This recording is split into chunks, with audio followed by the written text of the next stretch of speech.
Saber Cotidiano no ar, agora com uma nova série, retomando um pouco os temas do amor, da conquista, da paixão, que já foi até tratado nesse canal, mas agora com um aprofundamento um tanto quanto diferente, a partir de uma perspectiva contemporânea também, e até em diálogo com os textos de Badiou, mas um pouco tanto crítica e um pouco tanto ensaística, pois eu vou me basear aqui em dois textos do Byung-Chul Han, que são extremamente conectados entre si, e que é a agonia do Eros e a salvação do belo. Então essas ideias de amor, de erotismo, do que é beleza, do apaixonar-se, da construção de uma relação, tudo isso tem a ver com uma análise que Byung-Chul Han também faz, um prognóstico sobre a nossa vida contemporânea, o nosso mundo contemporâneo das redes sociais, das mídias digitais, e quanto isso também tem se modificado a forma como a gente se relaciona com o belo, a forma como a gente se apaixona e como a gente lida com as relações. Então, em primeiro lugar, é importante dizer que Byung-Chul Han ele tem uma análise um tanto quanto, ao meu ver, um tanto quanto conservadora com relação à ideia das redes sociais. E ele vai ter uma visão bem crítica, né, sobre as redes e os seus efeitos, a ponto, né, de dizer que a nossa forma de lidar, né, os likes, as novas formas de se relacionar online, os aplicativos e tudo mais, isso está ligado a uma cultura de consumo do corpo, uma cultura de consumo que submete a beleza cada vez mais a uma forma de atração que é apenas o corpo, apenas a estética. Existe também uma maneira de tentar segurar por todas as vias, ter uma garantia de que aquela outra pessoa ela serve para você, então nos aplicativos, né? Ou seja, tudo isso é uma tentativa de aprisionamento e que Byung-Chul Han vai ver isso de uma maneira bem negativa, porque para ele, e com base, né, no que ele acredita, nos autores que ele defende, da filosofia, a questão do belo precisa do encobrimento, ela precisa do oculto, a beleza necessita estar encoberta, ela precisa de uma revelação, né? Uma revelação que vai ser construída com o tempo, mas enquanto isso não acontece, faz parte do jogo da beleza esconder, atrasar, despistar, né, como estratégias do belo para gerar essa curiosidade, esse ímpeto para a contemplação do belo como um segredo. E o que faz a rede social, o que faz a imagem digital? Ela escancara tudo, ela coloca tudo às claras, ao mesmo tempo em que nós escancaramos as nossas vidas, as nossas preferências, quem somos nas redes sociais. Isso acaba com o mistério, né? Então a sedução, ela meio que se perde, né? Justamente porque não tem mais essa ocultação. E aí também Byung-Chul Han vai dizer, bom, estamos no momento do afeto, de se afetar, né? O quanto um post, uma publicação nos afeta, né? Essas imagens digitais, elas se realizam como afecção para Byung-Chul Han, ou seja, tem um contato imediato que já gera alguma coisa dentro da gente, né? E aí, para Byung-Chul Han, isso vai gerar um excesso de estímulos que vão exaltar cada vez mais e produzem em nós excitação, mas ao mesmo tempo não é capaz de desenvolver alguma coisa duradoura dentro da gente. Porque a reação que a gente tem geralmente é dar uma curtida, é dar um like, é fazer um comentário ou reagir de uma maneira instantânea ali com aquela publicação, mas depois isso se pulveriza, isso vira nada, isso vai pro esquecimento, né? Então Byung-Chul Han está calcado numa visão de relações e de contemplação do belo, que está um pouco afastada dessa ideia de afeto e está muito mais próximo à ideia de sentimento. Sentimento que pode ser verbalizado, que pode ser construído e analisado, né? E que demora um tempo, é uma outra temporalidade que não a temporalidade dos afetos, né?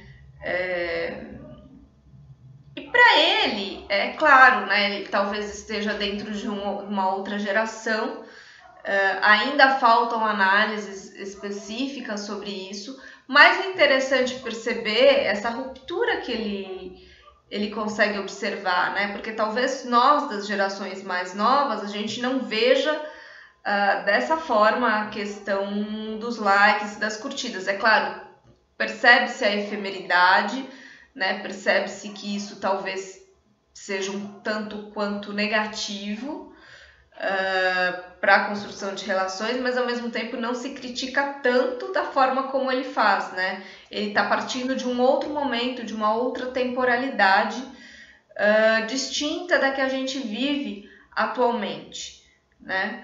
Para Byung-Chul Han, então, falar em belo, falar em beleza, não significa especificamente apenas falar na beleza do corpo, do rosto, falar em gostar de alguém por aquilo que essa pessoa é esteticamente. Mas para ele isso está ligado a uma outra ideia, a ideia de uma negatividade.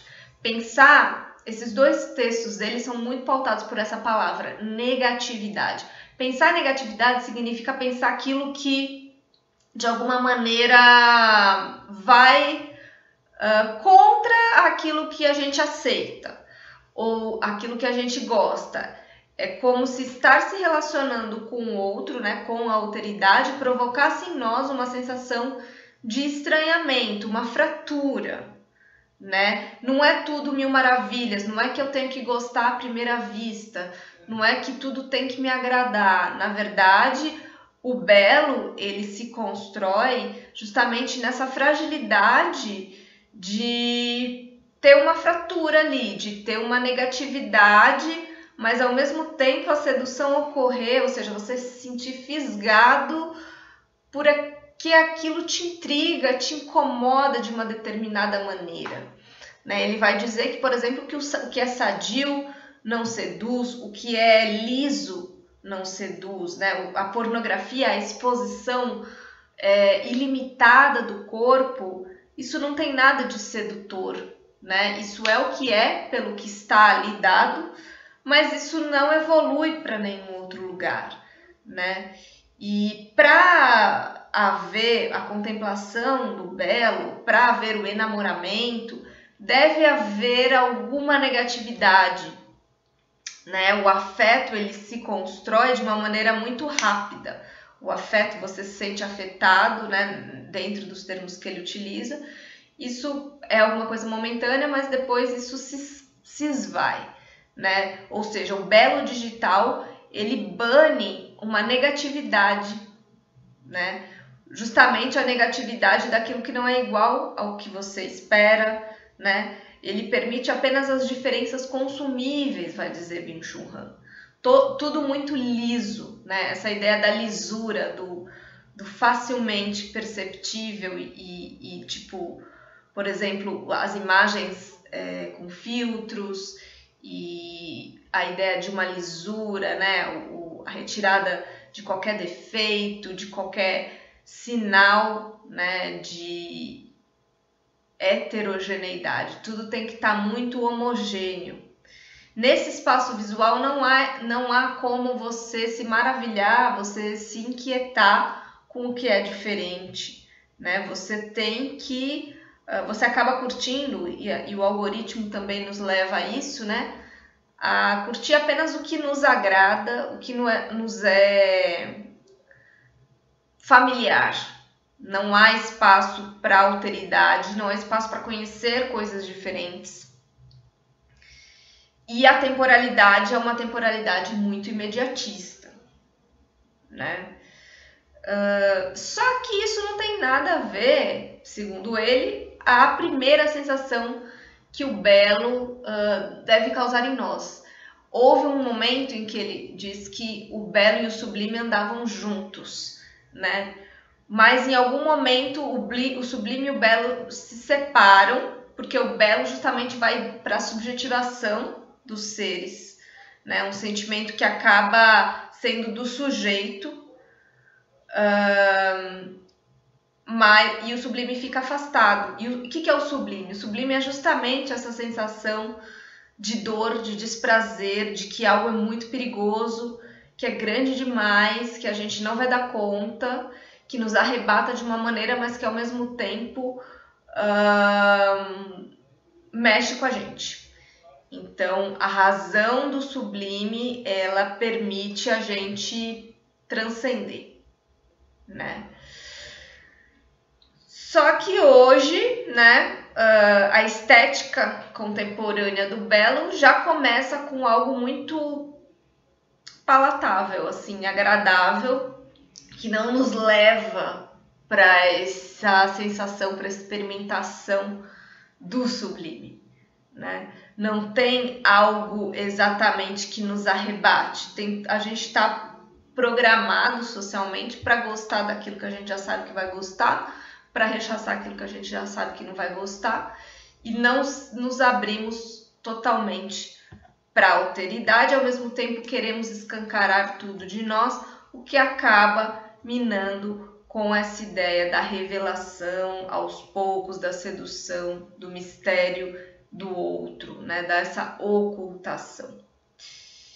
E com relação aos nossos corpos, obviamente, ele vai falar da nossa sexualização de uma maneira de comercializar o corpo, né? É parte do capitalismo pegar o belo e comercializá-lo, é parte da cultura do consumo submeter a beleza à ideia de atratividade, né? Lembrando que o conceito de belo que Byung-Chul Han trata não só se diz respeito à beleza, mas diz respeito a um conjunto maior de belo, né? Um ideal de belo que tem mais a ver também com caráter, que tem mais a ver com a personalidade da pessoa, características espirituais, não só as características corporais, né?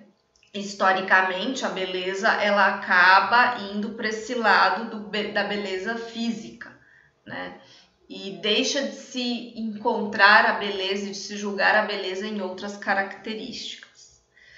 Então, a gente está diante desse momento muito complicado para Byung-Chul Han, no qual o belo, como auto-fim, né, ele não está mais se concretizando.